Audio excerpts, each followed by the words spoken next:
नमस्कार दोस्तों, जय हिंद। मैं प्रशांत पटेल आज आप लोगों के लिए एक और टॉपिक लेके आए हैं जिसका नाम है महान्यायवादी। तो आज हम लोग अटॉर्नी जनरल के बारे में पढ़ेंगे जिसका नाम है, शॉर्ट फॉर्म होता है एजी। तो आप मेरे साथ बने रहिए। कोई भी एग्ज़ाम होगा तो हम आपको सुनिश्चित करना चाहते हैं आपका क्वेश्चन इससे बाहर नहीं जाएगा। चलिए हम लोग स्टार्ट करते हैं महान्यायवादी के बारे में। महान्यायवादी का जिक्र अनुच्छेद 76 में दिया गया है। ठीक है, महान्यायवादी का जिक्र जो है अनुच्छेद 76 में दिया गया है। कभी कभी विशेष एग्जाम में एक अनुच्छेद होते हैं 78, इसके बारे में भी आपको हम बता देंगे। ठीक है, तो पहले हम लोग 76 में देखेंगे महान्यायवादी। हम लोग के जो कानून का दाव पेच होता है बहुत जटिल होता है, तो हम लोग कानून का दाव पेच नहीं समझ पाते हैं, इसलिए हम लोग अपने सलाह के लिए एक वकील करते हैं। इसी तरह भारत सरकार भी अपने सलाह के लिए एक वकील रखता है अपने पास, जिसे हम लोग महान्यायवादी बोलते हैं। ठीक है, तो उनका नाम है महान्यायवादी। तो महान्यायवादी की नियुक्ति कैसे होती है, इसका योग्यता क्या क्या है, इन सभी बातों को हम लोग जानते हैं। महान्यायवादी नियुक्ति, महान्यायवादी जो भारत सरकार के जो वकील होते हैं उसे हम लोग महान्यायवादी कहते हैं। इसकी नियुक्ति राष्ट्रपति के द्वारा की जाती है। महान्यायवादी की नियुक्ति किसके द्वारा की जाती है, तो राष्ट्रपति के द्वारा की जाती है। राष्ट्रपति के द्वारा महान्यायवादी की नियुक्ति की जाती है। राष्ट्रपति ऐसे किसी भी व्यक्ति को महान्यायवादी नहीं बना सकता है। महान्यायवादी मंत्रिपरिषद के सलाह के द्वारा ही राष्ट्रपति नियुक्त करते हैं महान्यायवादी को। महान्यायवादी बनने की योग्यता क्या क्या है, महान्यायवादी बनने की योग्यता क्या क्या है। महान्यायवादी वैसे ही व्यक्ति को महान्यायवादी बना सकते हैं जो उच्चतम न्यायालय में न्यायाधीश बनने की योग्यता रखता हो। मेरी बात को गौर कीजिएगा, उच्चतम न्यायालय में न्यायाधीश बनने की योग्यता रखता हो। ऐसा नहीं कि न्यायाधीश है, ये हम नहीं कह रहे, योग्यता रखता हो तो ऐसे व्यक्ति को महान्यायवादी बनाया जा सकता है। तो ऐसे हम आपको 124 में उच्चतम न्यायालय का जिक्र है, तो ऐसे हम बता देते हैं उच्चतम न्यायालय में न्यायाधीश कैसे बनता है।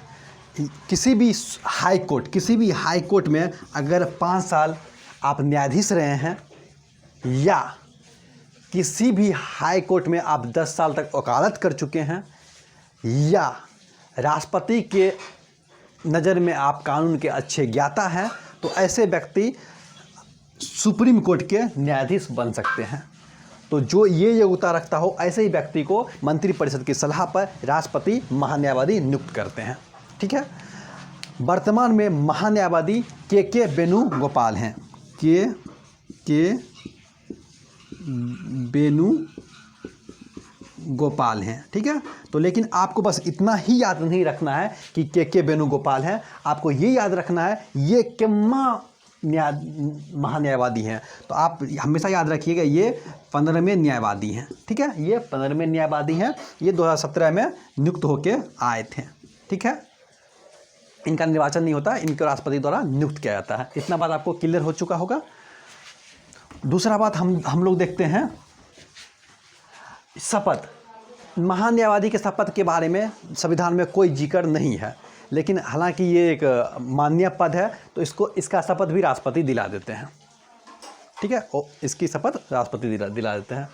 कार्यकाल, महान्यायवादी का कार्यकाल कोई फिक्स नहीं है संविधान में, लेकिन ये राष्ट्रपति के प्रसाद पर्यंत कार्य करते हैं। राष्ट्रपति के प्रसाद पर्यंत कार्य करते हैं ये महान्यायवादी, यानी कि राष्ट्रपति की इच्छा के अनुसार महान्यायवादी अपने पद पर बना रहेंगे। लेकिन ऐसा नहीं है कि राष्ट्रपति जब चाहे इसको हटा सकते हैं, राष्ट्रपति मंत्रिपरिषद के सलाह से ही इसको हटा सकते हैं। ठीक है, या ऐसा भी देखा गया है जब भी किसी सरकार या मंत्रिपरिषद का इस्तीफा दिया जाता है तो आमतौर पर महान्यायवादी भी अपना इस्तीफा दे देते हैं। तो इस तरह से राष्ट्रपति की इच्छा अनुसार महान्यायवादी अपने पद पर बना रहता है। तो आपको याद होगा भारत के प्रथम महान्यायवादी कौन थे? MC शीतलवार।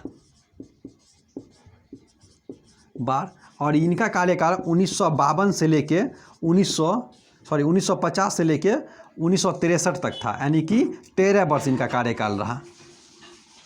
13 ईयर्स का इनका कार्यकाल रहा। तो सबसे लंबा कार्यकाल किसका रहा? MC शीतलवार का ही कार्यकाल सबसे लंबा कार्यकाल रहा।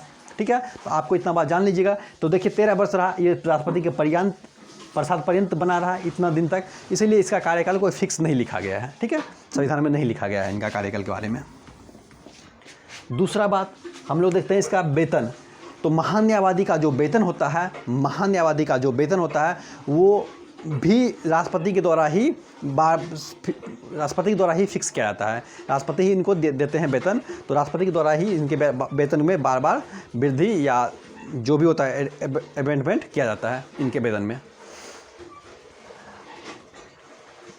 दूसरा, और इनके कार्य क्या है, महान्यायवादी क्या करते हैं। पहला बात, महान्यायवादी जो भी सरकार हैं, जो सरकार है केंद्र सरकार में, उनको विधि के मामले में सलाह देते हैं कि अगर विधि के मामले कोई भी कानून बनाते हैं तो उनको विधि के मामले में सरकार के पास तो उतनी जानकारी होती नहीं है, तो ये कानून के अच्छे जानकार होते हैं, तो विधि के मामले में उनको जानकारी देते हैं महान्यायवादी। ठीक है। दूसरा कार्यकाल, अगर राष्ट्रपति किसी चीज़ में महान्यायवादी से सलाह मांगते हैं या कोई कार्य उनको सौंपते हैं तो महान्यायवादी राष्ट्रपति को सलाह भी देते हैं। तीसरा, न्यायालय में पक्ष रखते हैं। कोई भी आदमी या कोई भी राज्य या कोई भी व्यक्ति द्वारा सरकार के विरुद्ध अगर केस किया जाता है, कि सरकार के विरुद्ध अगर केस किया जाता है तो महान्यायवादी उस जगह पर जाके अपना पक्ष रखते हैं, सरकार का पक्ष रखते हैं अपने द्वारा। ठीक है, तो ये सरकार का पक्ष रखते हैं और सरकार की तरफ से हर एक न्यायालय में, आपको पता होगा इंडिया में 25 हाई कोर्ट और 1 सुप्रीम कोर्ट है, और इन सभी को टेकअप जो करते हैं, कौन करते हैं, महान्यायवादी ही करते हैं सरकार की तरफ से।